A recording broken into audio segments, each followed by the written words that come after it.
time to present Scott to Pot to bring you another episode of Finance Your Movie with tips and strategies to help you get your money to tell your story. It's time! Welcome back to season 4, and I gotta give a big special thanks to Bruce Buffer for lending his voice. You know that voice all around the world. That killer, it's time. That was horrible opening. I think that's very appropriate for this filmmaking renaissance that's going on right now with streaming distribution platforms everywhere and film equipment and software. I hate to date myself here. We could only dream about 10 years ago. Anyway, we have a jam-packed show today, so let's jump right in. I'm here with Robert Burton, writer, actor, producer. LA Comedy Awards gave him the most hilarious voiceover. That's one of his niches. And Chris Gilmore, who's very well known for a casting director, also a writer, director, producer. They're both with Red Velvet Entertainment. Welcome, guys and girl and troll. That's right. I just wanted to point out, I report directly to this wonderful woman. So Chris is the CEO for Red Velvet Entertainment. She was the wonderful mind, writer, casting director, and partial lawyer, financier for our film Blood Pageant, which is we're going to talk about, I guess, shortly. But I could go on and on for probably 5-10 minutes on intros for you. But one thing that's remarkable about Chris is, if I have it right, you had your first movie role at 4 years old opposite Jackie Coogan. And then you also, as a music composer, you've composed over 150 pop songs and country songs, sharing the stage with Elvis, Michael Jackson, Tina Turner. But that's a whole nother episode where, I mean, it's an honor to have you, Chris, on the show, and Robert as well. But we're really here to dive deep into how you finance some of your movies. I'm going to get to Blood Pageant in just a minute. But Roger that. Robert, you haven't been in the business really that long. Just a little over 10 years is when we first met. And you did Rat Man. That was kind of like a no budget or micro budget, correct? Absolutely. It was the wild west with SAG New Media. I took advantage of it because it just happened to be in my wheelhouse as far as the business side of things. And then I found out, oh, this is great. I don't have to audition for this stuff, and I can help out people, get them their SAG card and all that back in the day. And it was fun. It was a wild success. It was really cool. I remember you were giving a lot of fellow actors SAG cards back in the day. I want to jump forward because you did a few shorts, you did a few things like Rat Man, but I want to kind of drill down a little bit to your first feature-length movie, and that's probably about the time when you and Chris met. Is that correct? Yeah. Would there be Dorner, Manifest for Murder, or WOA? It was actually just before. It was before that. I was actually in Seattle, where there was a film called Little Blue Pill, which was a comedy about a little blue pill that made guys big, that sort of a thing. Anyway, but that was my first introduction, my first full-length feature film, and I played this sadistic orderly named Shane. And then right about that time, I started going to LA because I'd gone as far as I could in Seattle and Oregon and all that stuff. And I was like, dude, zoinks, you gotta go to LA or New York. And so that's what I did. Yeah.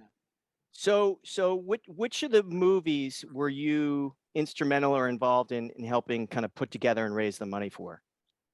Oh gosh. Well, one of the first features you did, and then we'll get into Blood Pageant. Well, I helped out. Obviously, Rat Man, was a micro budget, and of course there was interesting ways to raise money there. But as far as raising money, this is the first one, and then Chris was the impetus behind that because, and you should maybe point this to her because as a team, that's how we worked. Okay, and so basically, Chris has a wonderful charisma and just an incredible way around her. So why don't you just answer that, Chris? Because we work as a team, and I report to So Chris, I want to be very specific on this so we don't confuse the audience.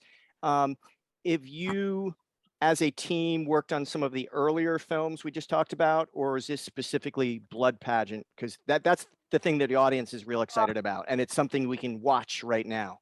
Mm-hmm. Well, in a nutshell, Robert and I met when I was casting for a Charlie Sheen impersonator, somebody to play Charlie Sheen in a project.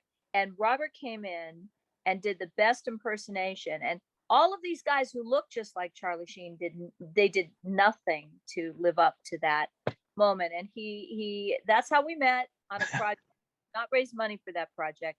I was casting it for a friend, and Robert had us all rolling on the floor. He's just always the life of the party, has a great sense of humor. He's an amazing human being and dedicated, loyal, and honest. And boy, those are words that I won't say about a lot of people, but I'll say it about him. Anyway, we did not raise money for any of the projects we worked on together until Robert said one day, Chris, you and I should do a company together, because I was working on so many projects for other producers, casting and co-writing and ghostwriting as well. And Robert was in a lot of projects. So we said, no, let's do our own thing. So that is the first time we actually went through the wonderful Swimming with Sharks. So cool. So let's jump in right now. What's intriguing to me, and I think the audience is really, really excited. It's not like both you guys had been in the business 20 or 30 years. You'd raised millions and millions of dollars. This is kind of a big jump for you. So you're going out there to raise just over $1 million in cash. Yes. You formed Red Velvet. Okay. What'd you do? You start picking up the phone book? You just start calling friends? What'd you do? A lot of research. Absolutely. We Chris? had Bob. And so I think my first advice is, if your first plan doesn't succeed, you may go to a different plan to raise your money. So Bob said, get your deck together. He gave us templates for business plans for production companies. We worked a year with him to prepare our slate of original projects and everything. And then Bob said, when the time comes, I'll raise the money. But what happened is the sources of money that Bob knew were from a man who passed away by the time we finished. Yeah. Going to be an easy road. All we were going to do was go to this one man who knew Bob and knew us through Bob and trusted him, and he was going to fund our slate. So when the man passed away, we were ready to go forward. We said, okay, well, let's regroup. Let's think about it. And we were thinking about the process because there are so many ways you can raise money. And I worry because Bob said, always be careful. Investors, you have to make sure you do everything right. You have to cross every T, dot every I. And there are different procedures that, legally you have to be really covered. So I wasn't really ready to go forward. And I was having coffee with a friend. Seriously, she called me mom because she adopted me. I was her adopted mom. And she said, Mom, I believe in you. I love your rich history in this industry. And I want to be your first investor. I want to bring the money to your project. So I didn't even ask. I wasn't even offering. So all I can say is this. That was our first investor. She brought in $250,000. Wow, that's a good chunk of money. Yep. Yes. But we knew we needed more. I mean, that was the thing. But that's all she had. But I have to say that there is something spiritual about that. And this is a day and age where it's almost uncool to talk about God or your beliefs. But I truly believe that power in this universe that I call God, that flows through us, if something's right to happen, it's going to happen. And, I believe that that's why she came to me and just approached. Because we did not advertise that we had this slate. We didn't advertise that we had finished everything. We were a bit disappointed that Bob couldn't bring the money. Yeah. What we did though, one thing I'd like to add though, Chris, is that, all these experiences, you are the sum total of you, right? And so Chris was an incredible casting director, getting De Niro, Pacino on the phone in the same day. No, I'm not kidding. For for a project that actually ended up going nowhere. As a favor to somebody, and she was able to just do that. And I was like, "Are you serious? Wow, this is nuts."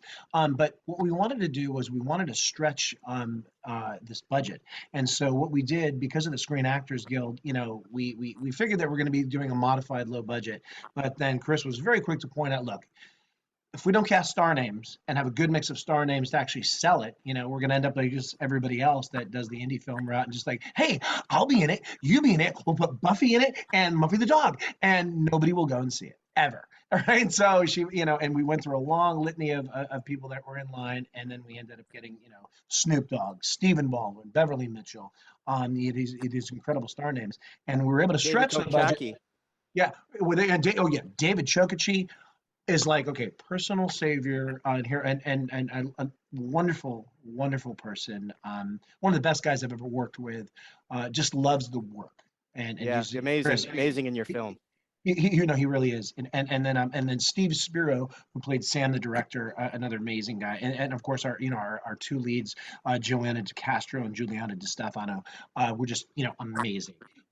But stretching that budget was really important, and so Ratman, I remember in the early days, it all comes into play. I was like, wait a minute, what's this diversity and casting incentive stuff? Oh, well, that happens when actually you go to SAG and they extend your budget from 700 to about 1,050,000 if you cast people of color, women, and people with disabilities. So I was like, let's get a lot of women, diversity, and we even, one of the guys, actually, Neil, who you would never tell, he actually has a disability. I won't speak to what it is exactly, but it's major if he chose to share it with you, and so we fit the full bill, and so we got those actors. The other talent, not the name, not the huge name talent, but the other actors at that bargain modified low budget price. Do you remember what that day rate was for our audience? $349, I believe, was $349 for 8. Yeah, that's a joke. So just a quick recap for the audience.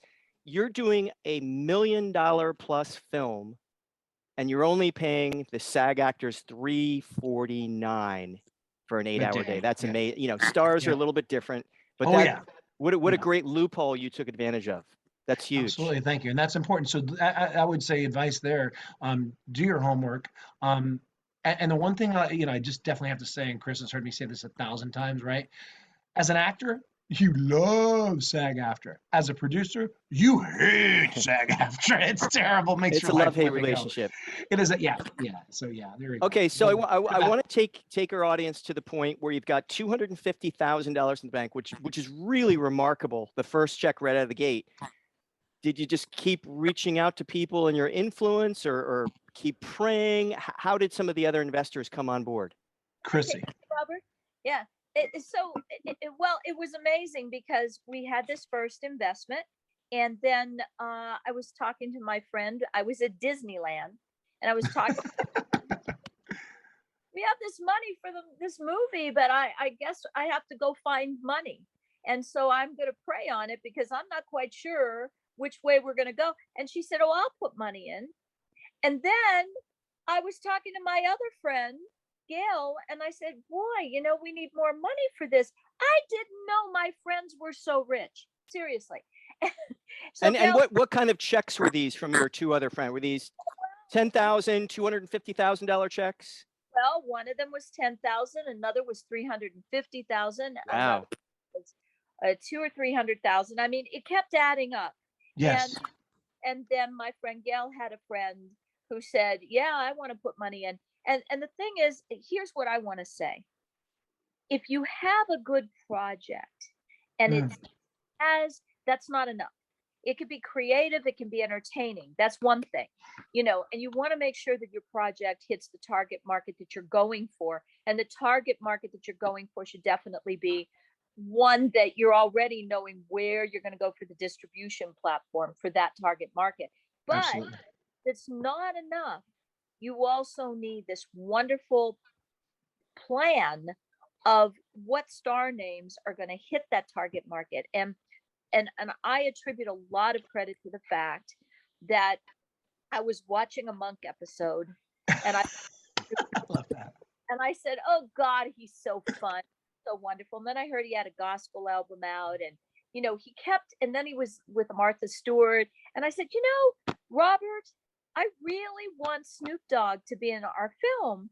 And I've got to tell you, Robert he believes in me, and I believe in him. But I'll tell you, we took slack from the first was saying, "You're crazy. Why are you spending all that money on Snoop Dogg?"